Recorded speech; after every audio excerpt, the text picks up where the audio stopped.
Merci Seigneur Jésus pour ce merveilleux jour du mercredi 26 mai que tu nous donnes de vivre. Béni sois-tu pour chacun de nous dans cette famille priorité à l'évangile. Merci de ce que en cette heure tu es là pour nous entretenir. Nous te bénissons pour ta présence, pour la fidélité du Saint-Esprit. Bien-aimés frères et sœurs, notre sous-thème d'aujourd'hui, c'est les voix qui doivent dominer et régner à l'intérieur de nous. Les voix qui doivent dominer et régner à l'intérieur de nous. Nous allons lire dans 2 Pierre au chapitre 1, au verset 8 à 9, mais permettez qu'on commence par le verset 5. La Bible dit: à cause de cela même, faites tous vos efforts. Bon, pour ceux qui se souviennent, il n'y a pas longtemps qu'on a enseigné sur ces versets, verset 5 jusqu'au verset 7. Mais pour ce qui nous concerne aujourd'hui, c'est à partir du verset 8. L'apôtre Pierre dit: à cause de cela, faites tous vos efforts pour joindre à votre foi la vertu, à la vertu, la science, à la science, la tempérance, à la tempérance, la patience, à la patience, la piété, à la piété, l'amour fraternel, à l'amour fraternel, la charité. Et le verset 8 dit: car si ces choses sont en vous, et y sont avec abondance, elles ne vous laisseront point oisifs ni stériles pour la connaissance de notre Seigneur Jésus-Christ. Mais celui en qui ces choses ne sont point est aveugle. Il ne voit pas de loin. Il a mis en oubli la purification de ses anciens péchés. Parole du Seigneur, nous rendons grâce à Dieu. Recommandons encore ce moment au Saint-Esprit. Pendant que nous le faisons, nous nous disposons et nous disposons nos cœurs à recevoir la grâce du Seigneur qui va nous fortifier en nous-mêmes, qui va nous édifier, qui va encore nous transformer en ce jour. Seigneur, nous voici devant ta présence, nous sommes là devant ton saint trône et nous voulons vivre et apprécier et admirer ce temps de communion avec le Saint-Esprit. Oh oui, nous désirons vraiment que ton esprit vienne. Nous voulons méditer dans sa présence, nous voulons entendre de lui. Nous voulons recevoir de toi, éternel Dieu. Viens, fais-nous du bien en ce moment. Nous nous disposons, esprit, âme et corps, et nous avons besoin de toi.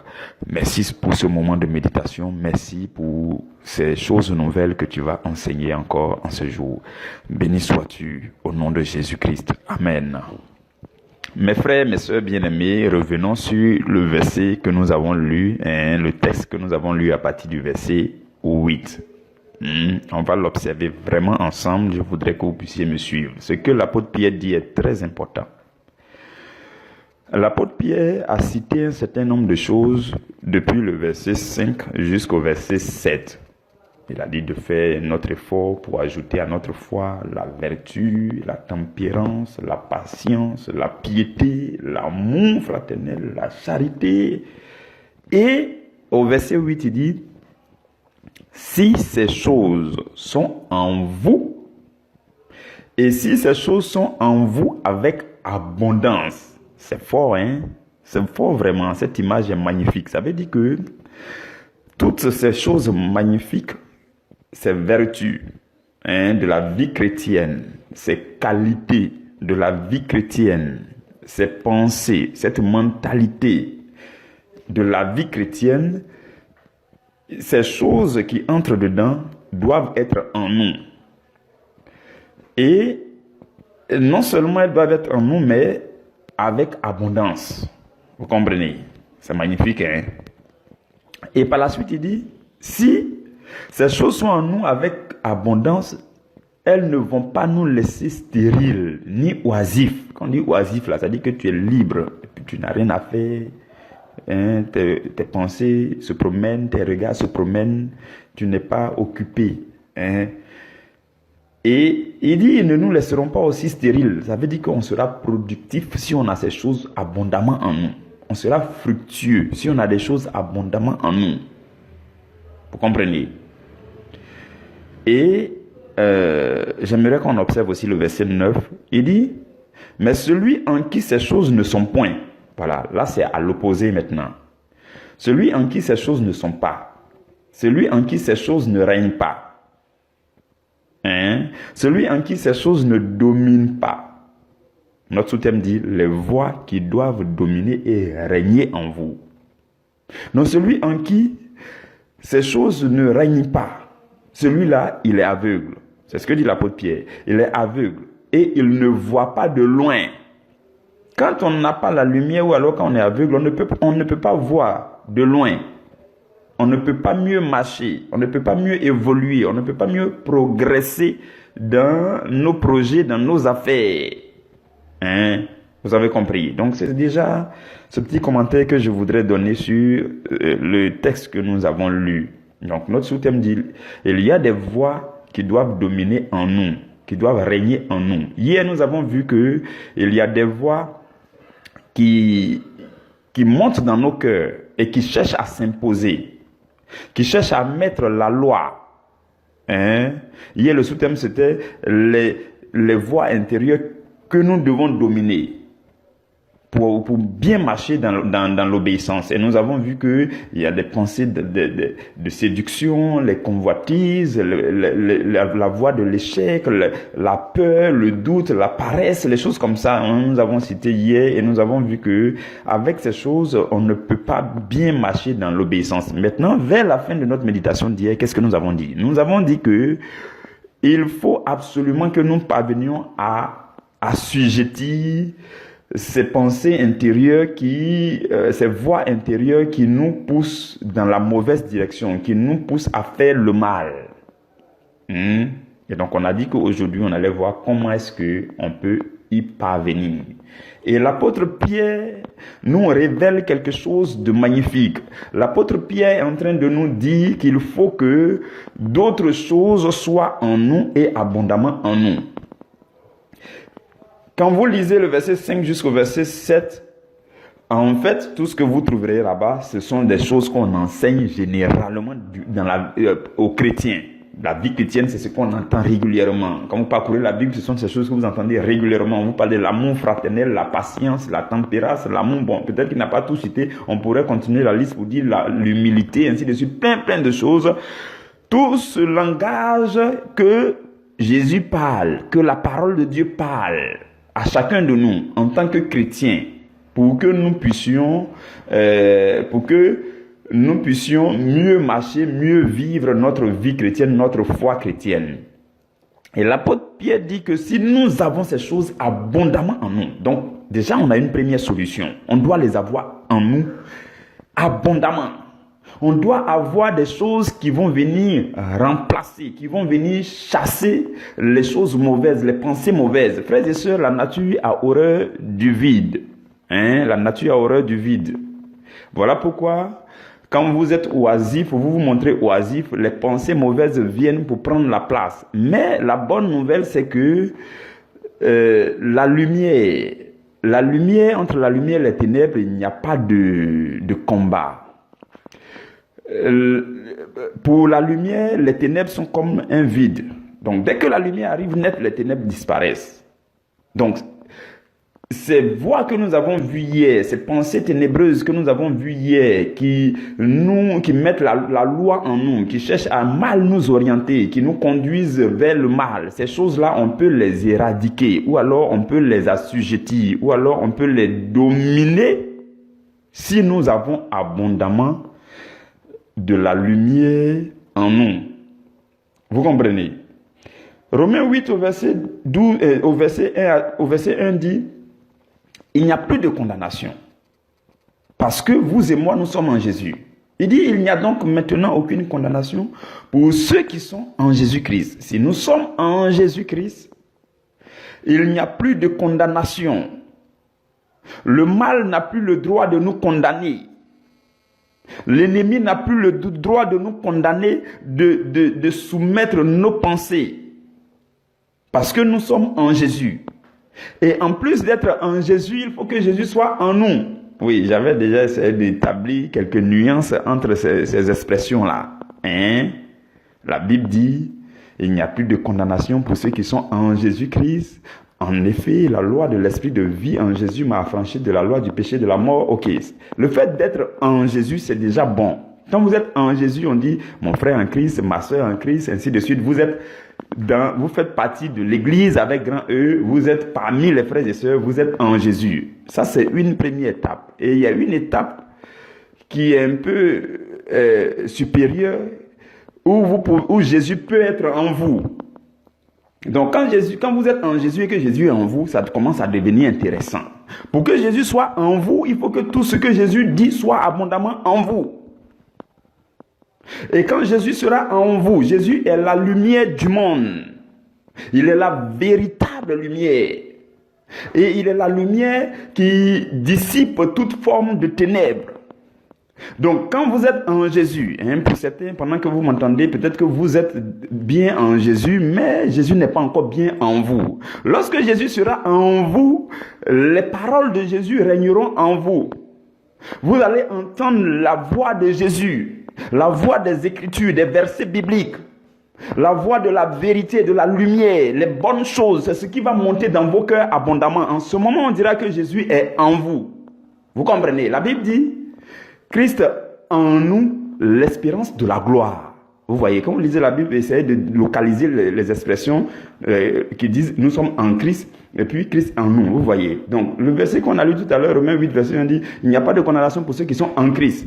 Et 2 Corinthiens 5 au verset 17 que vous maîtrisez dit que si quelqu'un est en Christ, il est une nouvelle créature, ainsi de suite, ainsi de suite. Ok, ça ce sont les premières étapes. Mais là où la gloire, l'espérance de la gloire va commencer, c'est quand Christ sera en vous. La Bible dit « Christ en nous, l'espérance de la gloire ». Vous comprenez? Ça, c'est une autre étape aussi. Une autre étape aussi. Maintenant, Christ peut être en vous et puis dormir en vous parce que vous ne le sollicitez pas, parce que vous ne lui permettez pas d'être au contrôle, comme nous l'avons dit la dernière fois.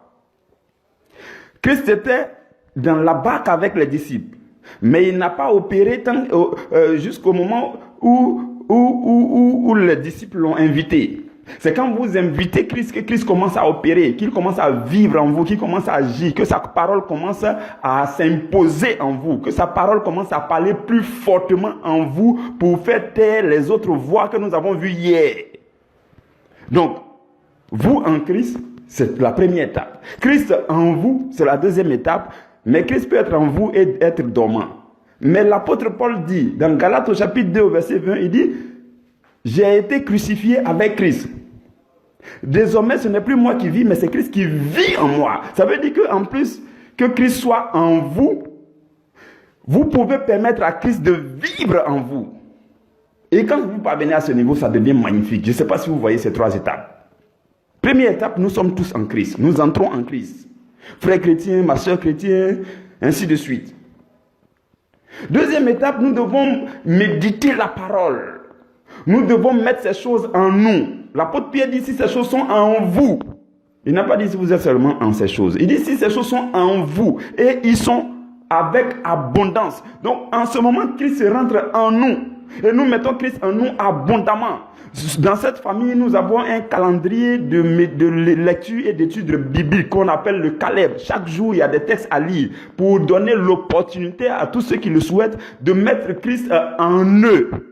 Donc le chrétien que tu es, que je suis, doit pouvoir mettre Christ en lui chaque jour. Chaque jour, tu mets Christ en toi. Maintenant, quand Christ rentre en toi, que tu ne le sollicites pas, si tu ne demandes pas son aide, si tu ne lui permets pas d'être au contrôle des choses, il peut dormir en vous.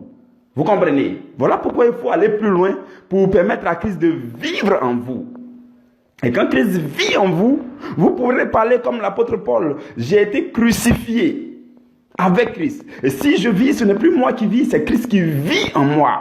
Donc pour que Christ parvienne à vivre en vous, qu'est-ce que vous avez à faire? C'est de crucifier la chair. Nous commençons aujourd'hui, mercredi, nos 3 jours de jeûne de chaque mois. Cela permet de réduire à néant les voix qui essaient de s'imposer en vous. Les mauvaises voix, la voix du doute, la voix de la paresse, la voix de la lourdeur, la voix de l'échec, les envies, les désirs charnels qui cherchent à s'imposer en vous, qui font du bruit dans votre pensée. En crucifiant la chair, vous les faites taire. Et quand vous les faites taire, vous les réduisez à l'impuissance. Quand vous les réduisez à l'impuissance, vous permettez à Christ de parler plus fortement en vous. Et c'est alors que vous réussissez à dominer ces voix mauvaises que nous avons vues hier. Vous comprenez, frères et sœurs? Et l'apôtre Pierre dit, il faut que nous ayons Christ en nous abondamment. Il faut qu'on médite la parole, frères et sœurs. Il n'y a aucun moyen de se débarrasser des ténèbres si vous ne recevez pas en vous la lumière. Il n'y a aucun moyen de vous débarrasser des ténèbres si la lumière ne vient pas abondamment en vous. Et la Bible dit que Christ est la lumière véritable venue dans ce monde. Il faut ouvrir le cœur pour recevoir Christ en vous, pour le recevoir abondamment. Chaque jour, il y a un enseignement dans cette famille. Chaque jour, il y a un programme de lecture et de méditation qui est un moyen, qui peut être un moyen pour toi de te rapprocher davantage de Dieu pour que Christ rentre en toi. Et chaque mois, on a des opportunités de jeûner ensemble pour que Christ en toi puisse régner et dominer.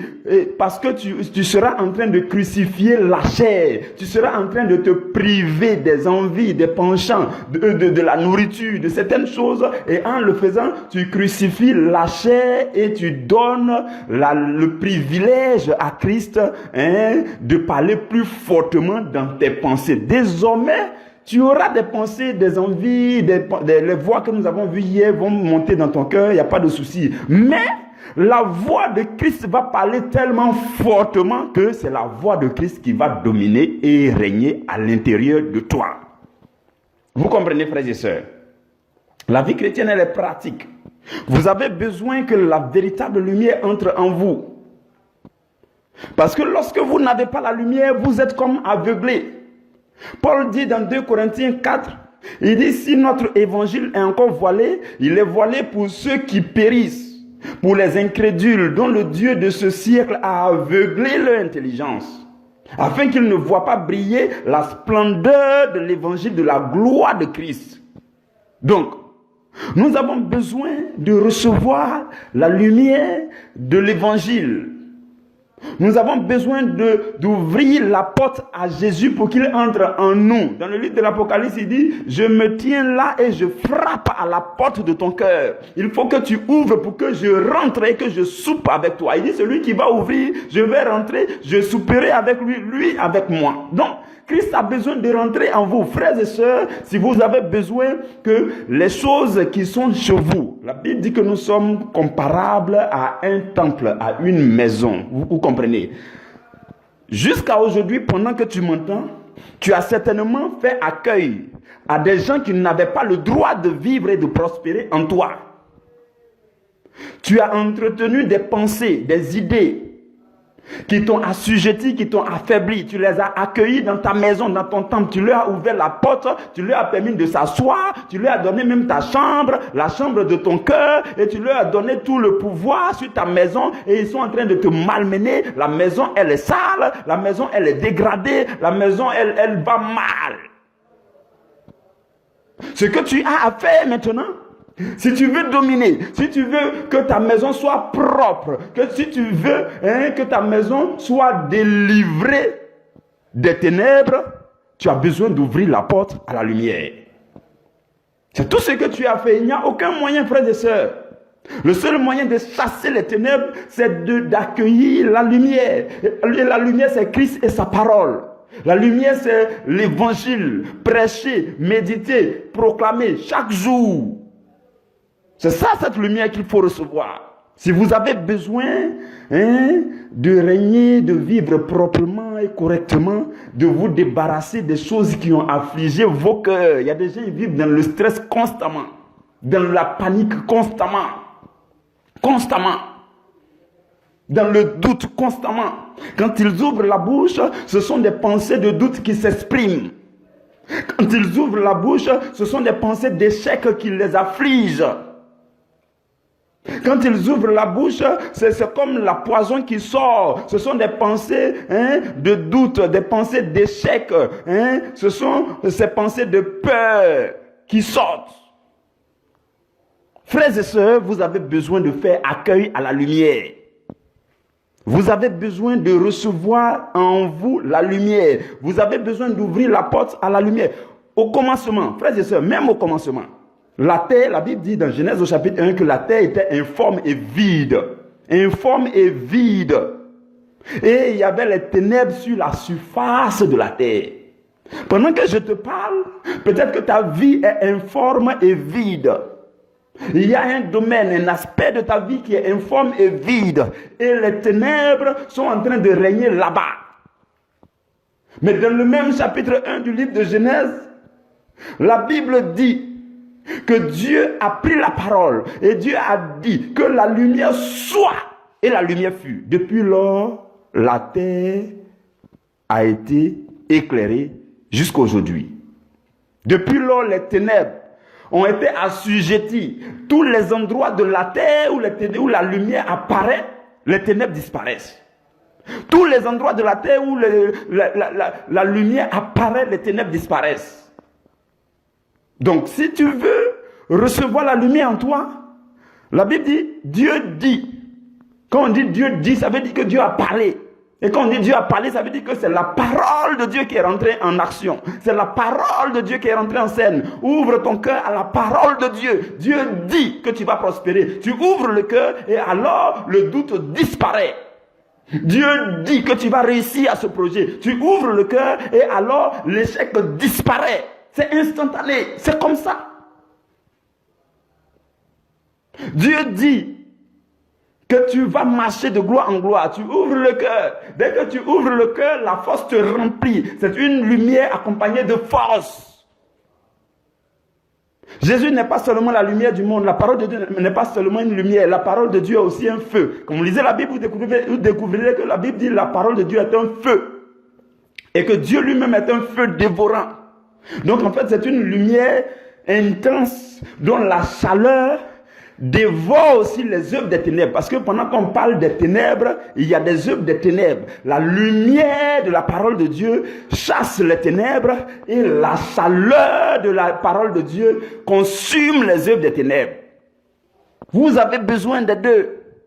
De méditer intensément les Écritures, frères et sœurs. Rapprochez-vous des Écritures. La notice de la vie, une vie de qualité, la posologie d'une vie meilleure sur la terre, c'est la Bible. Ne cherchez plus ailleurs. Je vous le dis, frères et sœurs, le plus tôt un homme se ressaisit, il comprend ces choses, il s'approche de la Bible, il prend sa Bible comme son ami fidèle et il écoute les enseignements chaque jour, le plus rapidement, Dieu va ranger sa vie.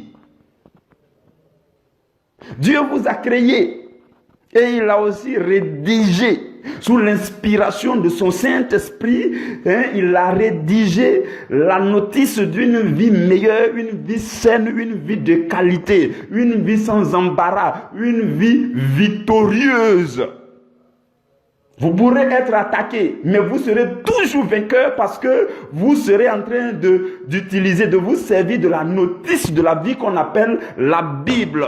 Et cette Bible, dès que vous l'ouvrez, il y a la lumière qui se dégage. Il y a le feu qui se dégage pour rentrer dans votre vie, pour consumer toutes ces choses qui étaient en train de prospérer dans vos cœurs. Des pensées bizarres.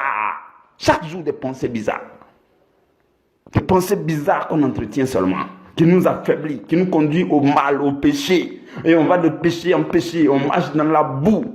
Souvent on vomit, on retourne encore à la vomissure et c'est bizarre, ça devait...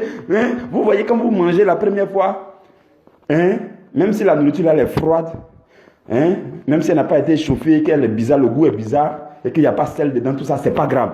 C'est mieux que quand vous avez fini de manger, vous avez vomi et puis vous partez retourner aux vomissures. C'est l'ennemi qui nous fait faire tout ça sans que nous en rendions compte. Notre âme est sale spirituellement. Pour laver, pour nettoyer votre âme, c'est la lumière de Dieu. les pensées en nous. La Bible dit que c'est le sang de Jésus qui nous régénère, qui régénère nos pensées, qui vient pour renouveler toutes choses en nous. La parole de Dieu qui entre en toi va jusque dans ton cœur pour prendre la place, pour s'imposer là-bas, pour remplacer toutes les pensées que tu veux qu'elle remplace. Mais il faut prendre la parole pour mettre en toi. Vous comprenez? Il faut prendre la parole pour mettre en toi. Pendant que nous parlons, il n'est pas tard. Il n'est tard pour personne. À n'importe quel moment, vous pouvez ouvrir la porte à Jésus. Jésus dit, je me tiens, je frappe. Celui qui ouvrira, je vais entrer, je vais souper avec lui. Et lui, il va souper avec moi. Et quand Jésus rentre, il va régner en vous. Il va nettoyer toutes choses. Il va vous laver. Il va remettre toutes choses dans l'ordre. Et il va prendre position en vous. Parce que la Bible dit que ton corps est le temple du Saint-Esprit. Un temple, c'est un endroit luxueux. Un endroit qui est propre. Il y a un hôtel là-bas. Une estrade, un hôtel où tout est luxueux en or. Vous vous souvenez, on parle du temple dans l'Ancien Testament. Vous pouvez juste prendre l'image. Donc un temple, ce n'est pas une simple maison. Non, dans un temple, c'est celui à qui appartient le temple va mettre le temple dans l'ordre. Tout sera en ordre dans votre cœur. Vous comprenez? Mais alors, il faut accepter Jésus. Il faut le recevoir. Accepter Jésus au sens propre et profond du terme. Inviter vraiment Jésus. Le laisser éradiquer toutes ces pensées négatives et mauvaises que nous avons vues hier. C'est alors que Jésus va parler en vous. Et la voix de Jésus va régner, va dominer en vous. Vous comprenez, frères et sœurs? Non, il n'est pas tard. Il n'est vraiment pas tard. Il n'est pas tard. Tu peux encore ouvrir la porte à Jésus. Pour que Jésus rentre, pour qu'il te débarrasse de tous tes ennemis qui commencent par la pensée. L'ennemi commence par séduire nos pensées. Vous voyez, il y a des niveaux d'influence de l'ennemi. Je vais vous ouvrir cette petite parenthèse rapidement avant de continuer. Il y a des niveaux d'influence de l'ennemi. Quand l'ennemi commence, il commence par le niveau qu'on appelle la séduction. La séduction. Parce que pour avoir accès à vos pensées, pour changer quelque chose dans vos pensées, il faut qu'il vous présente quelque chose de dehors que vous voyez dans votre environnement, et en voyant, vous avez une perception de la chose. Bon, c'est un processus, c'est bizarre, mais c'est un peu complexe, mais c'est un processus. L'ennemi utilise les choses extérieures. C'est pourquoi on parle de la séduction dans le monde. Il utilise les choses extérieures. Ça peut être un panneau publicitaire, ça peut être une série télévisée, ça peut être une émission télévisée, ça peut être une scène que tu as vue dans la rue en passant, ça peut être une personne, ça peut être n'importe quoi que l'ennemi veut utiliser pour agir sur ta pensée, il agit. À ce niveau, on appelle la séduction. La séduction. Et quand il réussit à te séduire, tes pensées sont conditionnées au fur et à mesure. Ces choses influencent ton cœur. Et ces pensées bizarres rentrent dans ton cœur pour s'asseoir. Dès que tu leur ouvres la porte, ils rentrent, ils vont s'asseoir, ils vont chercher à prospérer. Ainsi de suite, l'ennemi te séduit petit à petit, petit à petit. Et le niveau suivant, on appelle ça le niveau de l'obsession. Après le niveau de séduction, c'est le niveau de l'obsession. Où maintenant tu es comme accroché. Il y a des choses, tu ne peux plus te séparer de ça. Ça t'a tellement séduit que tu es devenu obsédé. C'est l'ennemi qui continue de faire ça. En ce moment, il est en train de pénétrer dans tes pensées. Il veut prendre le contrôle de tes pensées. Il veut s'asseoir dans tes pensées. Il veut assujettir tes pensées. Il veut contrôler tes pensées. C'est le niveau de l'obsession. Et c'est après l'obsession qu'on commence à parler de possession. Oui, quand on dit quelqu'un est possédé, même possession, il y a plusieurs niveaux. Quand on dit quelqu'un est possédé, c'est pas tout de suite que ça commence. Il y en a, ils ne sont pas possédés, mais ils sont obsédés. Il y en a, ils ne sont pas obsédés, mais ils sont séduits. Et il va te séduire à une grande vitesse. Il va te séduire vraiment de façon intense jusqu'à ce que tu sois obsédé. Il y a des gens qui sont obsédés. On a l'impression qu'ils sont possédés. Ils ne sont même pas encore possédés. L'ennemi de l'extérieur, il a réussi à les obséder. Il veut maintenant prendre possession de sa pensée. Quand il prend possession de ta pensée, ça devient compliqué. Ça devient compliqué. Là, il est rentré même dans l'âme. Il est dans l'âme maintenant. Il contrôle ta pensée. Il y a des choses que tu ne peux plus t'empêcher de faire. Là, on parle de possession. Là, quand ça arrive à ce niveau, il y a un démon qui est à l'œuvre. Je n'ai pas envie de vous faire peur, mais c'est comme ça qu'il opère. Quand ça arrive à ce niveau, un démon est à l'œuvre. Vous ne faites pas attention. Vous ne faites pas attention, il va continuer son chemin jusqu'à prendre possession de votre esprit. Et quand il prend possession de votre esprit, c'est le degré élevé de la possession. On parle de démonisation.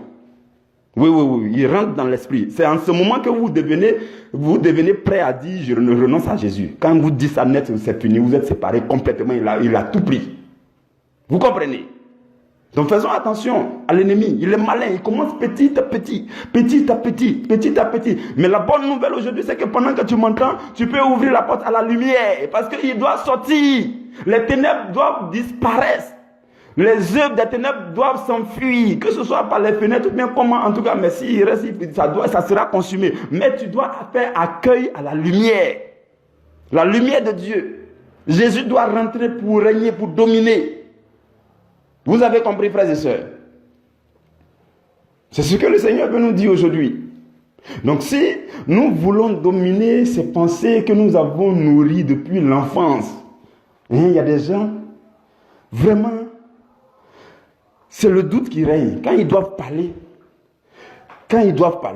observez bien certains souvent, il y a des personnes, quand ils doivent parler, ils disent, mais il y a toujours une expression, ils disent, c'est vrai, mais. Bon, c'est vrai, mais. Quand vous prenez l'habitude de dire c'est vrai, mais. Oui, c'est ça, mais. C'est ça, mais. Ça veut dire que vous trouvez toujours un moyen de dire qu'il y a quelque chose qui doit aller mal. Il y a quelque chose qui va mal. Il y a quelque chose que vous craignez. Il y a quelque chose qui... Ainsi de suite. Frères et sœurs, si vous le faites, il y a la pensée de l'échec qui est en train de vous dominer en vous. Il y a la pensée de peur, de doute qui est en train de dominer en vous. Et cela est carrément contraire à la foi chrétienne. C'est vraiment contraire à la foi chrétienne. Si vous voulez que le doute, les pensées de doute sortent de vous, ouvrez la porte à la foi. Ouvrez la porte à Christ, à la parole de Christ, les paroles d'espoir. Vous lisez la Bible, vous écoutez, vous lisez les versets d'espoir où Christ dit tu ne seras jamais à la queue, tu seras toujours à la tête. Ce sont ces choses qu'il faut saisir pour marcher avec. Où il dit je désire que tu prospères à tous égards. Tu dis oh yes, je saisis.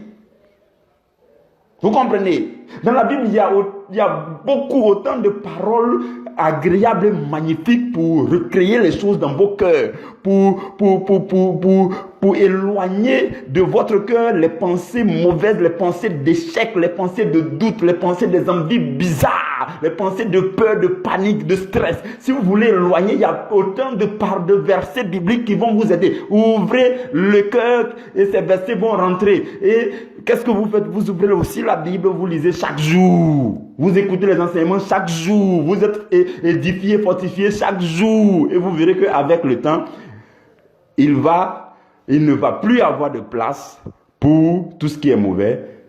Tout ce qui est bon venant de Christ va prendre la place dans votre cœur. Et c'est Christ qui va régner en vous. Vous comprenez, frères et sœurs?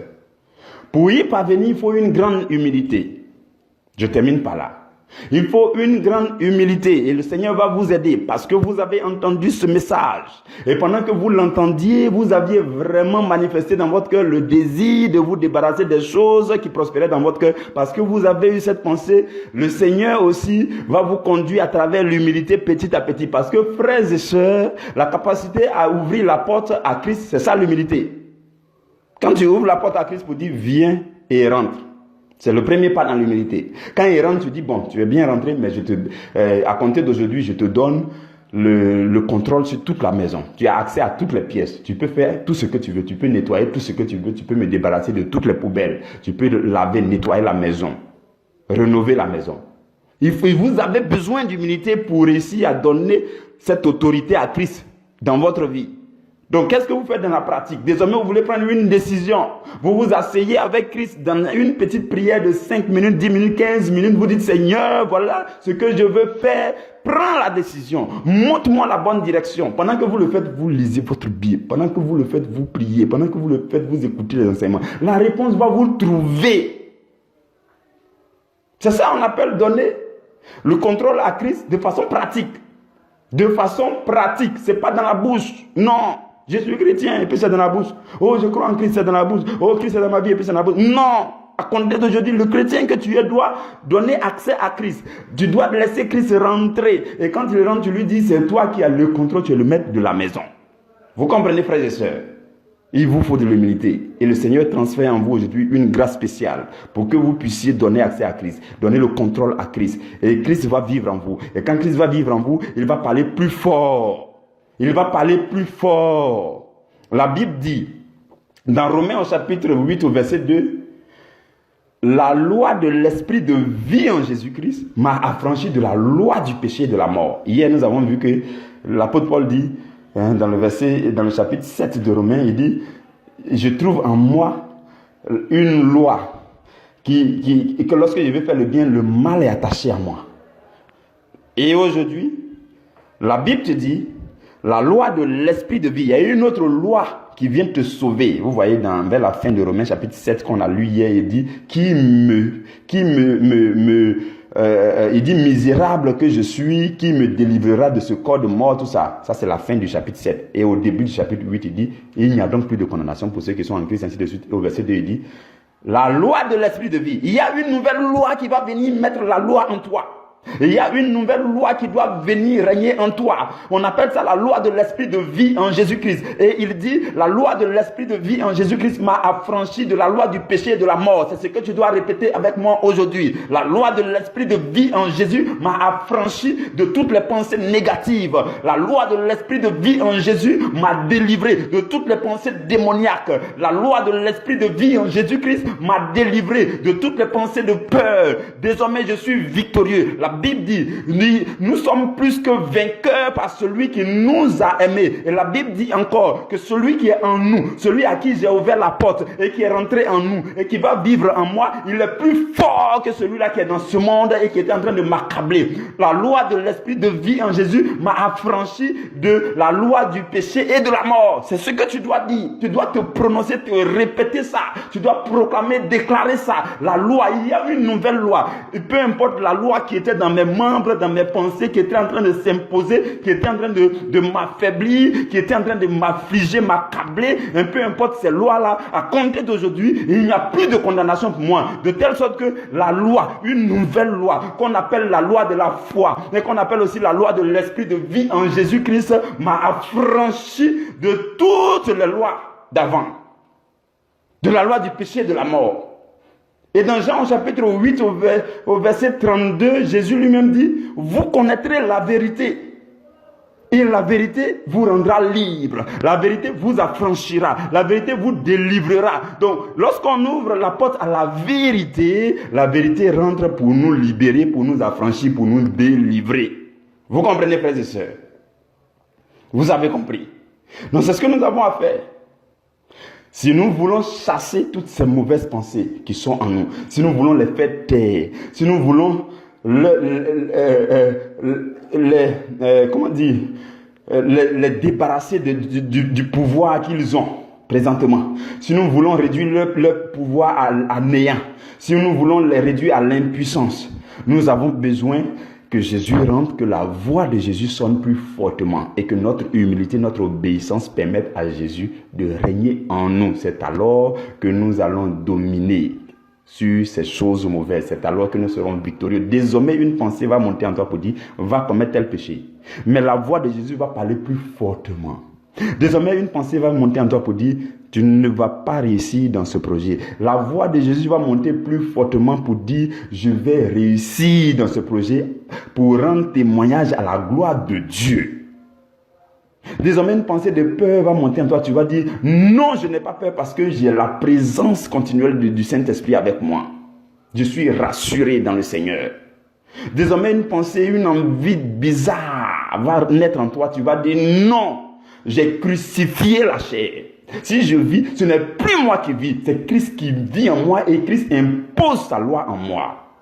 Vous comprenez? C'est ça le chrétien. Le chrétien doit être responsable, frères et sœurs. C'est ce que le Seigneur nous demande aujourd'hui. Tu dois te lever en prière pour proclamer ces choses, pour déclarer ces choses, pour vivre ces choses, pour marcher dans ces choses, pour ta délivrance, ton auto-délivrance totale et effective. Que Dieu vous bénisse. Nous allons nous retrouver demain. Comme je nous l'ai dit, mercredi, c'est notre premier jour de jeûne. Jeudi, vendredi, donc ça fait 3 jours de jeûne. Donc, nous nous retrouverons demain à la première heure pour partager un autre sous-thème. Le sous-thème de demain, c'est comment reconnaître et surmonter les épreuves d'obéissance. On va faire la première partie demain. Comment reconnaître et surmonter les épreuves d'obéissance et de foi. Obéissance et foi. On va faire la première partie demain. Dans la première partie demain, on va d'abord reconnaître les épreuves d'obéissance et de foi. Et dans la deuxième partie, après demain, nous allons voir comment surmonter les épreuves. Donc de façon pratique, maintenant, on va voir certaines choses. Que Dieu vous bénisse au nom de Jésus. Amen.